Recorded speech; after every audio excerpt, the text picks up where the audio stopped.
Puisque tu es si maligne, va donc payer tes propres factures. » La voix de ma mère a tranché l'air du salon, plus acéré que le couteau à côté de mon assiette. Le son des couverts s'est figé. Mon père a baissé les yeux, son regard se perdant dans le motif de la nappe, incapable de me défendre, comme toujours. Nous étions censés célébrer mon nouveau stage, une opportunité incroyable que j'avais décrochée après des mois de travail acharné. La table était mise avec le service du dimanche, celui qu'on ne sort que pour les grandes occasions. Mais l'atmosphère était lourde, empoisonnée par une tension financière que personne n'osait nommer. Son regard glacial me fixait, attendant une réaction, une larme, une supplique. Mais à cet instant précis, quelque chose s'est brisé en moi. Ce n'était pas de la tristesse, mais une clarté soudaine, froide et implacable. J'ai lentement posé ma serviette sur la table, repoussé ma chaise dont les pieds ont grincé sur le parquet, et je me suis levée, sans un mot. Le silence qui a suivi était plus assourdissant que ses cris. Mon départ n'a pas été une scène de mélodrame. Je suis montée dans ma chambre, le cœur battant à un rythme étrangement calme.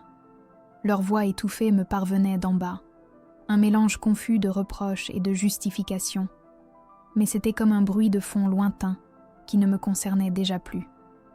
J'ai ouvert mon armoire et j'ai pris un seul sac de voyage. J'y ai glissé l'essentiel. Mon ordinateur portable, source de mes revenus et de mon indépendance, mes chargeurs, quelques vêtements et les carnets où je consignais mes projets de développement web. Je n'ai pris aucune photo, aucun souvenir. Ce n'était pas une fuite, c'était une amputation. Une excision nette et précise de tout ce qui me faisait du mal. En descendant les escaliers, je les ai vus dans le salon, arrêtés au milieu d'une phrase. Leur visage était un mélange de choc et d'incrédulité. Je n'ai rien dit. J'ai ouvert la porte d'entrée et le clic du verrou se refermant derrière moi a sonné comme le début de ma nouvelle vie. Une promesse aussi terrifiante que libératrice. Le froid de la nuit m'a saisi, mais il était moins glacial que l'ambiance que je venais de quitter. Les lampadaires projetaient des halos jaunes sur le trottoir humide, tandis que je marchais vers la seule destination possible. L'appartement de Chloé, ma meilleure amie. Mon téléphone a vibré dans ma poche. Une fois, 2 fois.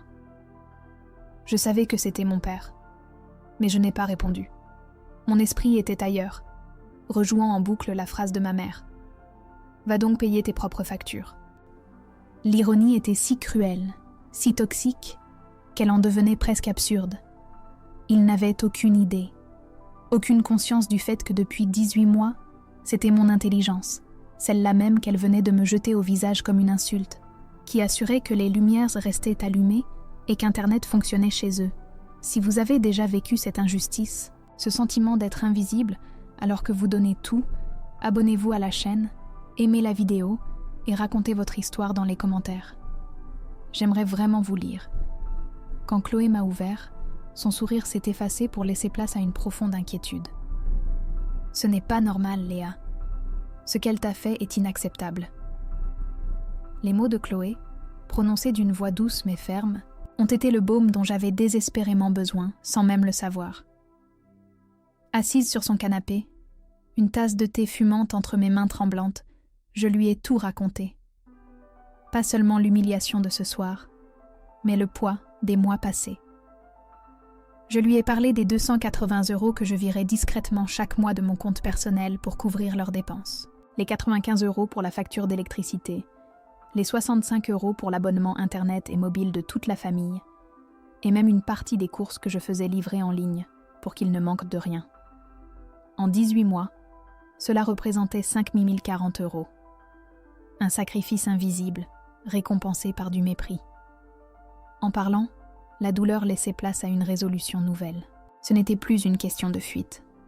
C'était devenu une question de vérité.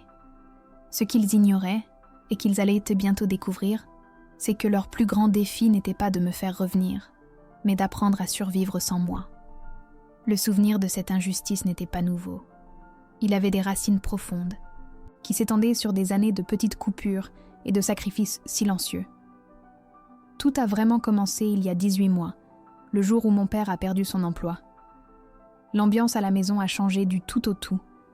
Les rires se sont faits plus rares, remplacés par des silences lourds et des portes qui se fermaient doucement.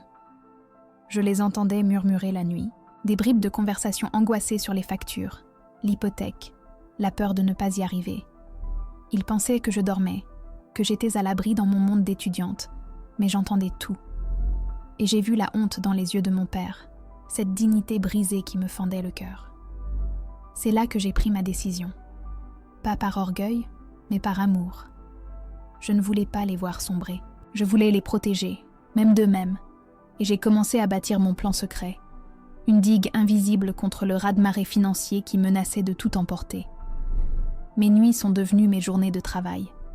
Pendant qu'ils dormaient, je passais des heures devant mon ordinateur, le visage éclairé par la lueur de l'écran, à coder des sites web pour des clients à l'autre bout du monde. Les revenus de ces contrats de freelance, je les ai d'abord mis de côté, puis j'ai commencé à les injecter discrètement dans les finances de la maison. J'ai commencé par l'abonnement Internet et mobile, d'un montant de 65 €, en me disant que c'était essentiel pour mes propres études. Une excuse plausible si jamais ils le découvraient. Puis, voyant que personne ne remarquait rien, j'ai pris en charge la facture d'électricité de 95 € en modifiant les informations de prélèvement automatique en ligne. J'ai ajouté les abonnements de streaming, puis j'ai commencé à commander une partie des courses en ligne, pour environ 90 € par mois, les faisant livrer quand ils n'étaient pas là. J'étais devenu le fantôme financier de la maison, l'ange gardien qu'ils ne voyaient même pas. L'ironie la plus cruelle, c'est que plus je les aidais, moins ils semblèrent me voir. Ma mère se plaignait constamment du manque d'argent, mais n'a jamais remis en question le fait que les services essentiels n'aient jamais été coupés. Elle me reprochait de passer trop de temps à jouer sur l'ordinateur, ignorant que ce jeu payait la lumière qui lui permettait de lire son magazine le soir. Je me souviens d'un dîner où elle a passé 20 minutes à vanter les mérites de mon cousin, qui avait trouvé un petit boulot d'été pour 400 € par mois. Elle le présentait comme un modèle de responsabilité. Pendant ce temps, je venais de virer 280 € pour couvrir leurs dépenses, un sacrifice qui passait totalement inaperçu. J'étais invisible. Mon aide n'était pas seulement non reconnue, elle était inexistante à leurs yeux. Cette négation de ma contribution était une blessure silencieuse, qui se creusait un peu plus chaque jour. Je me rappelle un après-midi, quelques mois avant mon départ. J'étais fière d'un projet que je venais de terminer, une application complexe pour un client important. J'ai essayé de le montrer à ma mère, de lui expliquer le mécanisme, la logique derrière le code.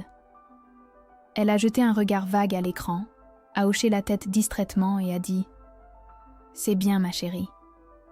Mais ne reste pas trop enfermée là-dessus. Tu devrais sortir un peu, voir le soleil. » Cette phrase, en apparence anodine, était comme un poignard. Elle ne voyait pas mon travail, ma compétence, mon intelligence. Elle ne voyait qu'une enfant qui perdait son temps. Elle refusait de me voir comme une adulte, comme une égale capable de contribuer. En me dévalorisant, elle maintenait sa position de matriarche, la seule à savoir ce qui était bon pour la famille. Elle avait besoin que je sois petite pour se sentir grande, et j'ai compris que mon succès n'était pas une source de fierté pour elle, mais une menace. Assise là, sur le canapé de Chloé, tous ces souvenirs sont remontés à la surface, non pas comme une vague de tristesse, mais comme des pièces d'un puzzle qui s'assemblaient enfin. Chaque remarque méprisante, chaque geste d'indifférence, chaque sacrifice ignoré formait une image d'une clarté douloureuse. Mon silence n'avait pas acheté la paix. Il avait simplement permis à l'injustice de prospérer. En les protégeant de la vérité financière, je les avais aussi protégés de la vérité sur qui j'étais devenue. Je les avais laissés croire que j'étais encore la petite fille dépendante qu'ils voulaient que je sois. Leurs paroles, ce soir-là, n'étaient pas une simple dispute. C'était l'aboutissement logique de ces 18 mois de déni. Ils avaient construit leur réalité sur mon invisibilité. Et je savais maintenant que la seule façon de me retrouver était de détruire cette réalité. Leurs accusations reposaient sur une seule chose, leur ignorance. Et cette ignorance, j'allais y mettre fin. Le premier mois loin d'eux fut un mélange étrange de solitude et de libération. Je dormais sur le canapé de Chloé, mais c'était le sommeil le plus réparateur que j'avais connu depuis des années. Chaque matin, je me réveillais avec un sentiment de légèreté, sans la crainte d'une remarque acide au petit déjeuner, sans le poids de leur déni sur mes épaules. J'ai intensifié mon travail de freelance, acceptant de nouveaux projets, construisant mon portfolio avec une ferveur nouvelle. L'argent que je gagnais était enfin le mien, et je commençais à chercher un petit studio, un endroit qui ne serait qu'à moi. J'avais coupé les ponts, pas d'appels, pas de messages. Mon père avait essayé plusieurs fois la première semaine, mais j'avais laissé sonner. Je ne pouvais pas lui parler sans entendre le silence de sa complicité en arrière-plan. Je pensais que ce silence s'installerait, qu'il finirait par comprendre. J'avais tort. Un mois, jour pour jour, après mon départ, mon téléphone a vibré sur la table basse. C'était ma mère. Et ce coup de fil allait tout changer. Sa voix n'avait aucune trace de remords, aucune chaleur. C'était la même tonalité sèche et accusatrice que j'avais entendue ce soir-là. « Léa, je ne comprends pas.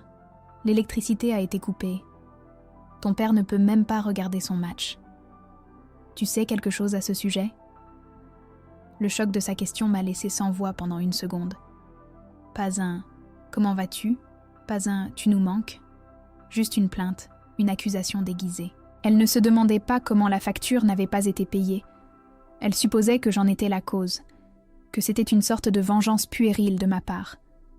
Son aveuglement était si total, si profond, qu'il en était presque fascinant. Mon sang s'est glacé dans mes veines, mais ma voix est restée parfaitement calme quand j'ai répondu. « J'arrive », ai-je dit simplement. « On doit parler. » J'ai raccroché avant qu'elle ne puisse ajouter un mot, le silence dans l'appartement soudainement rempli par la force de ma décision. Ce n'était plus de la colère que je ressentais, mais une clarté de cristal. Son appel était la pièce manquante, la preuve ultime que rien n'aurait jamais changé si j'étais restée. Elle ne me voyait pas comme sa fille, mais comme une fonction, une ressource invisible qui, maintenant qu'elle faisait défaut, créait un désagrément. L'idée qu'ils puissent être responsables de leurs propres factures ne lui avait même pas traversé l'esprit. Ils avaient vécu pendant 18 mois dans une illusion que j'avais moi-même construite, et maintenant que le décor s'effondrait, ils cherchèrent le coupable au lieu de regarder la vérité en face. Assise sur le canapé de Chloé, je n'ai pas pleuré. J'ai ouvert mon ordinateur portable, non pas pour travailler, mais pour me connecter à mon compte en ligne. La fuite était terminée. L'heure n'était plus à la protection, mais à l'exposition. Je n'allais pas leur donner une leçon, j'allais simplement leur présenter les faits. Le ronronnement de l'imprimante de Chloé a rempli le silence pendant près d'une demi-heure. Page après page, 18 mois de ma vie financière sortaient en noir et blanc. J'ai pris un surligneur jaune et avec une précision chirurgicale, j'ai commencé à marquer chaque ligne qui correspondait à un paiement pour eux. Virement, EDF, 95 €. Surligné. Prélèvement. Orange Internet, plus Mobiles, 65 €. Surligné. Les commandes de courses, les abonnements aux services de streaming, tout y était. Le tas de papier grandissait sur la table, chaque feuille, une brique dans le mur de leur ignorance. Ce n'était pas un acte de colère, mais de documentation. Je transformais mon sacrifice invisible en une preuve matérielle, tangible, irréfutable. 5 040 €. Le chiffre flottait dans mon esprit, non pas comme une perte, mais comme le prix de ma liberté. Je rassemblais les feuilles, les alignais parfaitement et les glissais dans une chemise cartonnée. En enfilant ma veste, la chemise sous le bras, je me sentais étrangement sereine. La peur et l'incertitude avaient disparu, remplacées par une détermination froide. Je ne retournais pas là-bas en tant que leur fille, implorant d'être vue ou entendue. J'y allais en tant que créancière, non pas d'argent, mais de vérité. Ils avaient créé un récit dans lequel j'étais l'enfant ingrate et capricieuse, et ils s'y étaient confortablement installés. Ce soir, j'allais brûler ce livre. Je ne savais pas ce qui se passerait après, si notre famille pourrait survivre à cette confrontation, et à vrai dire, je ne m'en souciais plus. La seule chose qui comptait était de faire tomber le voile. Ils voulaient une explication pour l'obscurité qui avait envahi leur maison. J'allais leur apporter la lumière, mais je savais qu'elle serait si crue, si violente, qu'elle risquait de les aveugler à jamais. La route jusqu'à la maison de mes parents m'a semblé à la fois interminablement longue et étrangement courte. Chaque virage était familier, chaque arbre une sentinelle de mon ancienne vie. Mais je ne me sentais plus appartenir à ce paysage. La chemise cartonnée reposait sur le siège passager, son poids bien plus lourd que celui de quelques feuilles de papier. C'était le poids de 18 mois de silence, de sacrifice et de dévalorisation. Je ne ressentais ni peur, ni tristesse. Juste une sorte de calme glacial, la sérénité de quelqu'un qui a déjà accepté le pire. Mon plan n'était pas une vengeance, c'était une clarification. Un audit forcé. Il m'avait posé une question. Tu sais quelque chose à ce sujet? J'allais leur donner la réponse la plus complète, la plus documentée possible. Je n'allais pas crier, je n'allais pas pleurer. J'allais simplement leur présenter la facture de leur propre aveuglement et les laisser se débrouiller avec le total. Leurs mots ne pouvaient plus m'atteindre. Juste avant de partir, Chloé m'avait prise par les épaules, son regard ancré dans le mien. « N'oublie pas pourquoi tu fais ça, Léa.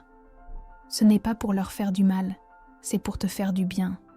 C'est pour reprendre ton histoire. » Ces paroles avaient été le dernier rempart contre le doute qui aurait pu s'insinuer en moi. Elle avait raison. Pendant des années, ils avaient écrit le récit de ma vie, me cantonnant au rôle de l'enfant, de l'étudiante un peu rêveuse perdue dans son ordinateur. Mon aide silencieuse n'avait fait que renforcer cette fiction. En payant leurs factures, je leur avais permis de continuer à me voir comme une charge, une ironie si cruelle qu'elle en devenait absurde.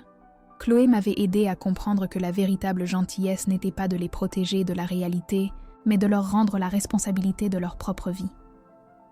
Mon départ n'était que la première étape.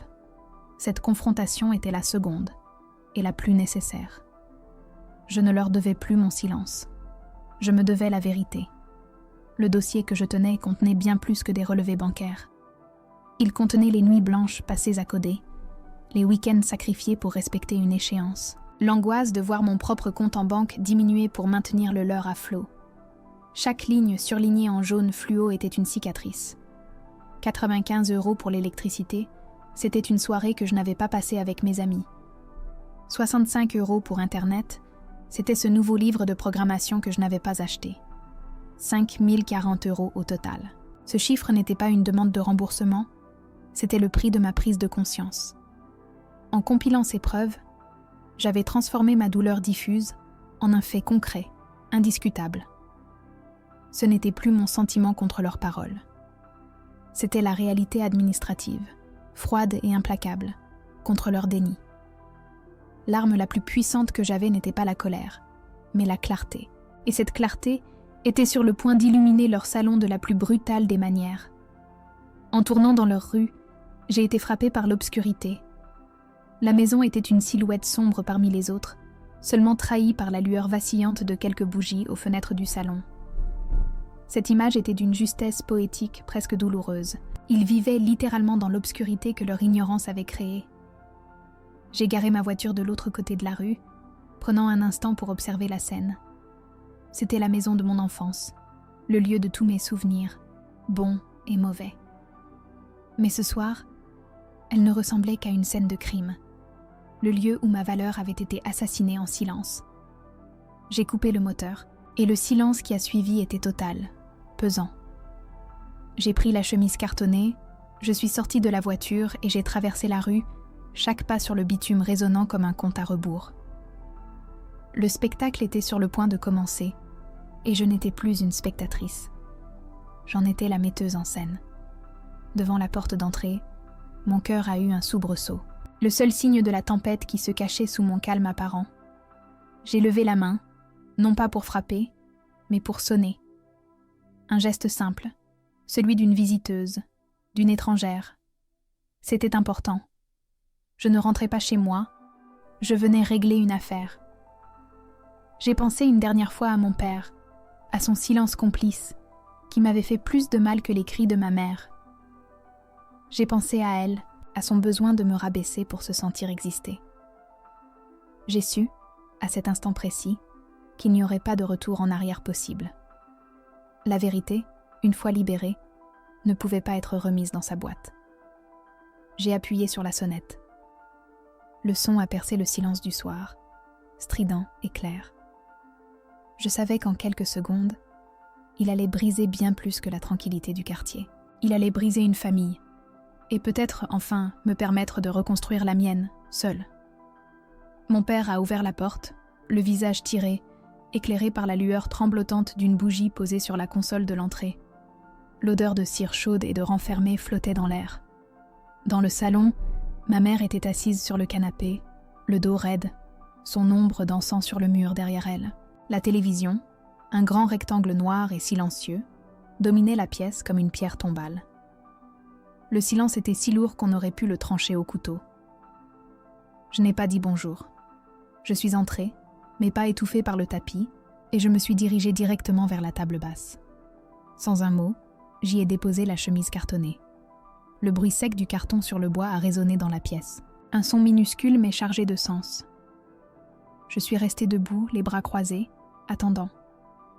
Leurs regards sont passés de mon visage à la chemise. Une interrogation muette flottant entre nous. Je les ai laissés mariner dans cette incertitude, leur laissant le temps de mesurer le poids de ce moment. C'était la dernière fois que je leur accordais le bénéfice du doute. Ma mère a été la première à rompre le silence, sa voix empreinte de cette arrogance que je ne connaissais que trop bien. Et alors, qu'est-ce que c'est que cette mise en scène ? Tu viens nous faire la leçon ? Je n'ai pas répondu à sa provocation.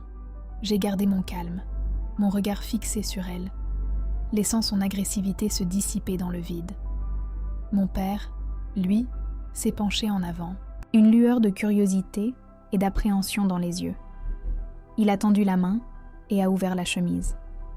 Je l'ai observé sortir la première feuille, puis la deuxième, ses sourcils se fronçant d'incompréhension. C'est à ce moment-là que j'ai décidé de parler. Ma voix posée mais tranchante, coupant l'air comme une lame de verre. Vous vouliez savoir pourquoi l'électricité a été coupée.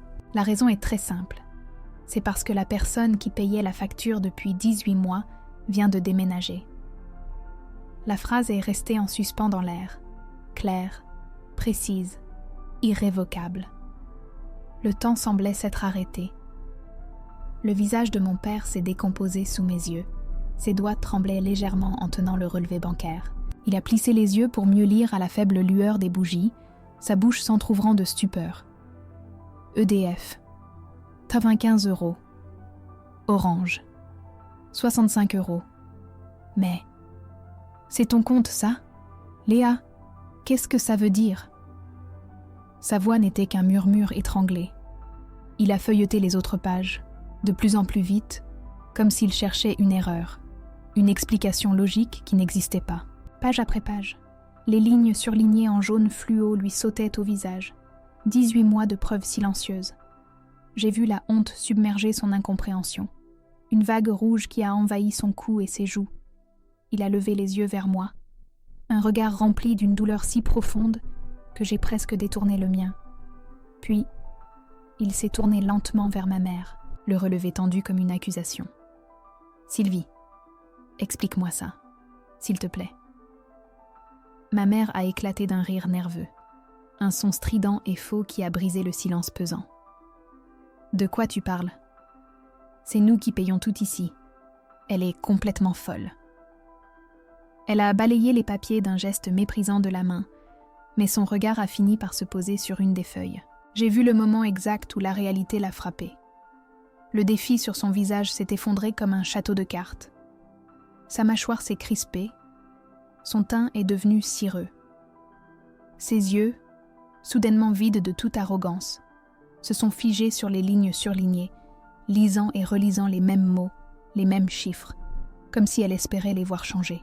Le silence qui a suivi son rire était assourdissant. Son autorité, sa posture de matriarche toute puissante, tout s'est évaporé en une seconde. Elle était nue, exposée, réduite à une femme prise en flagrant délit de son propre déni. Elle n'a plus dit un mot.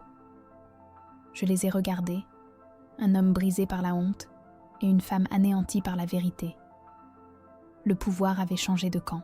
Il n'y avait aucune satisfaction dans cette victoire, seulement le vide glacial de la fin d'une époque. Mon père ne regardait plus ma mère, il regardait le sol, comme s'il y voyait les ruines de tout ce en quoi il avait cru. Ma mère, elle, restait figée, le regard perdu, incapable de bouger ou de parler. Je n'avais plus rien à dire. Les preuves avaient parlé pour moi, plus fort que n'importe quel cri ou reproche. J'ai fait un pas en arrière, puis un autre. Le craquement du parquet a été le seul son dans la pièce. Je me suis retournée et j'ai marché vers la porte d'entrée, sans un regard en arrière. Je n'ai pas couru. J'ai marché lentement, savourant le son de mes propres pas qui m'emmenaient loin d'eux, vers ma propre vie. En refermant la porte, je n'ai pas entendu le clic du verrou, mais le son de mes chaînes qui se brisaient. Le trajet du retour s'est fait dans un silence cotonneux, comme si le monde entier retenait son souffle. Je n'ai pas allumé la radio. Le seul son était celui des pneus sur l'asphalte humide, m'emportant loin de cette maison obscure. Je n'ai pas regardé dans le rétroviseur. Je n'avais pas besoin de voir les lumières vacillantes des bougies pour savoir ce qui s'y passait. Je pouvais imaginer la scène, le silence assourdissant après le claquement de la porte, suivi par l'explosion. Les cris étouffés, les accusations, la honte qui devait suinter des murs. Pour la première fois de sa vie, mon père n'avait plus le luxe du silence. Il était face à elle, face à la vérité nue que je venais de déposer sur leur table basse. Je n'ai ressenti ni triomphe, ni pitié. Juste un vide immense et propre. J'avais retiré la pièce maîtresse de leur jeu de mensonges, et maintenant, ils devaient faire face à l'effondrement de leur propre château de cartes. J'avais fait ma part. Le reste de l'histoire leur appartenait désormais. Une semaine plus tard, mon téléphone a vibré. C'était un numéro inconnu. J'ai hésité, puis j'ai décroché. C'était mon père. Sa voix était méconnaissable, cassée, fatiguée. Il ne m'a pas demandé de revenir. Il m'a supplié de lui pardonner. Il a parlé pendant près de 10 minutes, sans que je dise un mot. Il a parlé de sa lâcheté, de son aveuglement volontaire, de la honte qui le rongeait. Il m'a dit qu'il n'avait jamais vraiment regardé, jamais vraiment écouté, parce que c'était plus simple de laisser ma mère gérer la façade. Il a admis que mon départ avait été un électrochoc, un miroir brutal, qui lui avait renvoyé l'image d'un homme qu'il ne voulait pas être. Il a pleuré, un son rauque, misérable, qui ne m'a procuré aucune satisfaction. J'ai écouté poliment jusqu'à la fin, puis j'ai simplement dit « J'ai besoin de temps, papa ». J'ai raccroché, non par colère, mais par instinct de survie. Sa prise de conscience arrivait trop tard. La confiance était une chose fragile, et la sienne était en 1000 morceaux. Il m'a tout raconté dans de longs messages décousus les jours suivants. La confrontation avec ma mère avait été terrible. Mes relevés bancaires n'avaient été que le début. Acculée, elle avait dû admettre d'autres choses. Des retards de paiement sur l'hypothèque, un petit crédit à la consommation qu'elle avait contracté en secret, des dettes qu'elle avait cachées en jonglant avec les comptes. Mon sacrifice invisible n'avait été qu'un pansement sur une hémorragie. En me dévalorisant, elle ne cherchait pas seulement à maintenir son autorité de mère. Elle cherchait désespérément à dissimuler sa propre incompétence, sa propre faillite. Mon père avait découvert qu'il vivait avec une étrangère, une femme dont la fierté était si grande qu'elle préférait sacrifier le bien-être de sa propre fille plutôt que d'admettre ses erreurs. La dynamique de pouvoir de leur couple, basée sur son contrôle et sa passivité à lui, avait volé en éclats cette nuit-là. Il n'y avait plus de retour en arrière possible pour eux non plus. La conséquence la plus concrète, et la plus ironiquement juste, est arrivée quelques jours plus tard. Mon père m'a écrit qu'ils avaient dû se rendre à la banque pour demander un prêt, afin de consolider toutes leurs dettes et de remettre les comptes à flot. J'ai imaginé la scène. Ma mère, si prompte à me dire de payer mes propres factures, assise en face d'un conseiller financier, le visage fermé, obligée de signer des papiers qui officialisaient son échec. Cette humiliation publique, même si elle n'avait lieu que dans l'intimité d'un bureau de banque, était la punition la plus parfaite qui soit. Ce n'était pas moi qui la punissais, c'était la réalité elle-même. La vie leur présentait la facture de leurs mensonges et de leur déni. Ils allaient devoir la payer, ensemble, chaque mois, pendant des années. Chaque remboursement serait un rappel silencieux de la vérité qu'ils avaient refusé de voir et de la fille qu'ils avaient poussée à bout. Je n'ai ressenti aucune joie en apprenant tout cela. La justice, quand elle arrive enfin, a souvent un goût amer. C'était une fin nécessaire, mais tragique. Le chaos que j'avais laissé derrière moi n'était pas de ma création. Je n'avais fait que retirer le voile qui le dissimulait. En partant, je ne leur avais pas seulement coupé les vivres, je leur avais coupé l'excuse de l'ignorance. Ils étaient désormais seuls face à eux-mêmes. J'ai lu le dernier message de mon père, puis j'ai bloqué son numéro. Pas par haine, mais par besoin de paix. Pour la première fois, je devais penser à moi, à mon avenir, à la vie que je voulais construire sur des fondations saines et honnêtes. Le silence qui a suivi dans mon téléphone était la promesse d'un nouveau départ. Je savais que le plus difficile n'avait pas été de partir, mais que ce serait d'apprendre à vivre avec la liberté que j'avais si chèrement conquise. Aujourd'hui, 3 mois plus tard, la lumière qui inonde mon petit studio à Lyon n'a rien à voir avec la lueur vacillante des bougies de cette nuit-là. Le soleil de fin d'après-midi se reflète sur le parquet neuf et sur les instructions d'un meuble en kit que j'assemble avec une concentration presque méditative. Chaque vis que je serre, chaque planche que j'emboîte, est un acte de construction. Je ne bâtis pas seulement une bibliothèque, je bâtis ma vie, sur mes propres termes, avec mes propres outils. Il y a une odeur de bois neuf et de peinture fraîche dans l'air. Par la fenêtre ouverte, j'entends les bruits d'une ville qui ne connaît pas mon histoire, qui ne me juge pas. Pour la première fois depuis des années, le silence autour de moi n'est pas lourd de non-dits, il est simplement paisible. Il est le son de ma propre liberté. Une symphonie discrète que j'apprends à apprécier chaque jour un peu plus. C'est un espace modeste, mais chaque centimètre carré m'appartient. J'ai beaucoup réfléchi à ce qui s'est passé. La leçon la plus difficile que j'ai apprise n'est pas que l'amour peut faire mal, mais que le sacrifice silencieux est une forme de poison lent. En voulant les protéger de la réalité de leur situation financière, je les ai aussi protégés de la nécessité de changer. Mon aide, que je croyais être un acte d'amour, était devenue le fondement de leur déni. J'avais créé un système où mon invisibilité était essentielle à leur confort. En me taisant, je leur avais donné la permission de ne pas me voir.